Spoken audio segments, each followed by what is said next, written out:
actually don't remember a time where music and te reo Māori wasn't present in my life. The more that people can hear it and feel it, yeah, I think that that's really important. I would absolutely love to take this tour global. Māori ki te ao.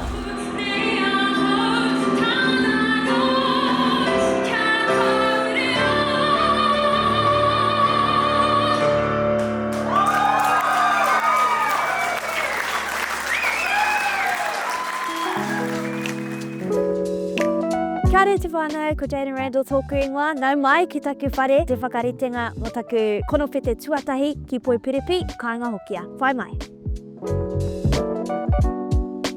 I'll try and save my singing until soundcheck just because my set is quite vocally demanding, so I want to make sure that I preserve my voice and my koro for that time. I'll like warm up in the car. Maybe I'll do a little bit vocal warm-ups like things like that. But other than that, I keep it pretty minimal. Yeah. Perfect.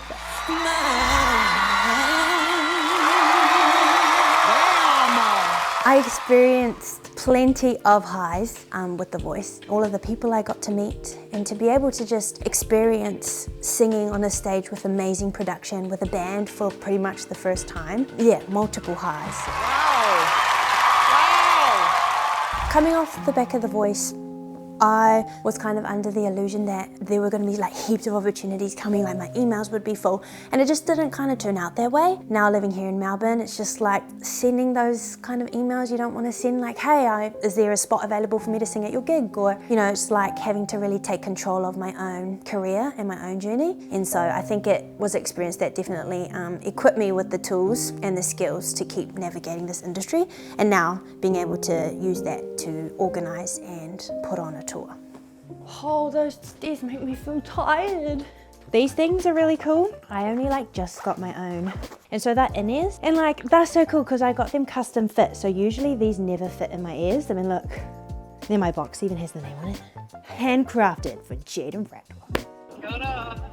Hi Mama, how are you? Good. What are you up to? Nothing, I'm just getting ready for the show now. How's it going? Yeah, it's going good.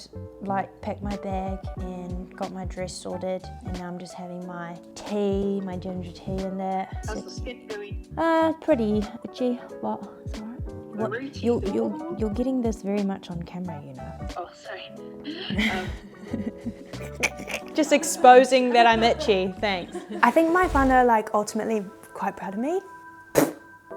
Please hold.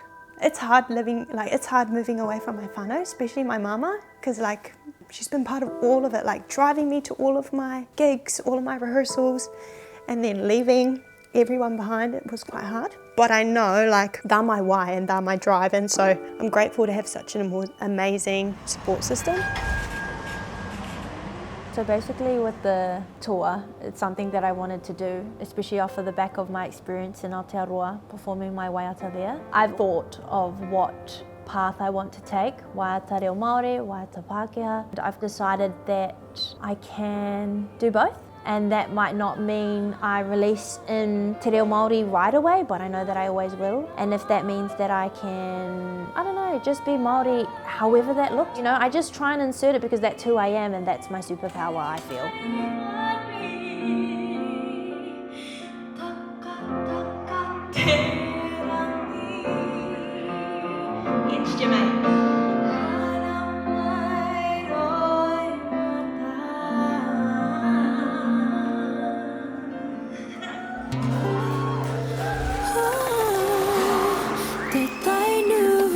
We have a lot of whānau Māori here in Ahitereiria, and so Kāinga Hokia, my intention with that is for them to be able to experience a little bit of home even just for 2 hours, whether that's through my WAIATA Māori, whether that's through my koro's dry humour he passed down to me, whether it's just hearing the accent.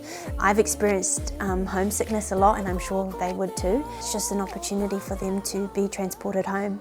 In terms of like, say, feedback that I've received after shows, especially here in Ahitereiria, a lot of people say, look, I have no idea what you're saying, but I was bawling my eyes out. And I think that's the power of te reo Māori. Not everybody's going to remember the way you sounded in your shows, but they will remember how you made them feel. And so with my WAIATA Māori, that's what I intend to do.